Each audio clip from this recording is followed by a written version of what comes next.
మొన్నటి రోజు రాత్రి స్వామి ఇక్కడ ఎలుగుబంటి వస్తుందని సమాచారం ఉంది, దాని గురించి చెప్పండి స్వామి. వస్తూ ఉంటుంది. ఎప్పుడు 2 రోజులకు ఒక దూరినా తప్పకుండా పిల్ల ఎలుగుబంటి వస్తూ ఉంటుంది. మొన్నటి రోజు రాత్రి వచ్చేసింది. 8:45కే వచ్చింది. 9 గంటల రాత్రి 9 గంటల లోపల వచ్చి ఆటలాడుకుంటూ ఆ పిల్ల ఎలుగుబంటి గంటను మోగించింది. ఇదే లాగింది. ఇది తాడు పట్టుకొని దూరి మేము మనుషులు లాగినట్లు భక్తాదులు లాగినట్లు అట్లా లాగి ఇట్లా 180 కేజీలు ఉండే ఈ గంట, 180 కేజీల గంటనే ఒక ఆడపడిచి ఇచ్చింది దానంగా. దీన్ని ఇట్లా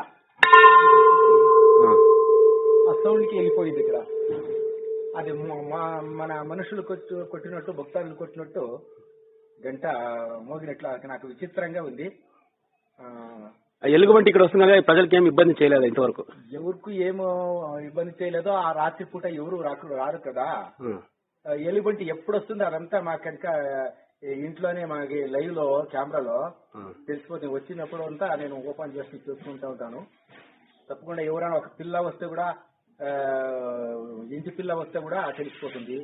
ఒక గొబ్బిలాలు కూడా వాకిలి ముందర పార్లాడితే కూడా నాకు తెలిసిపోతుంది.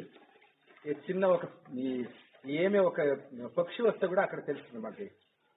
అందువల్ల ఎలుగుబంటి వచ్చిన వాళ్ళు కూడా మాకు ఇంత హైట్ లో ఉంది కదా, అది ఎట్లా పట్టుకొని కొట్టుతుంది గంట? నిలిచింది. ఇక్కడ పాదాలు పట్టుకొని నిలిచి దీన్ని నోటితో దీన్ని పట్టుకొని చేయితో ఇది లాగి పట్టుకొని వెనుక్కొచ్చి రెండు చేతులతో పట్టుకొని బలంగా లాగితేనే అది గంట కొట్టేది. ఆ లాగితేనే వెయిట్ తూకం ఉండే గంట. అది 180 కేజీలు ఉండేది గంట.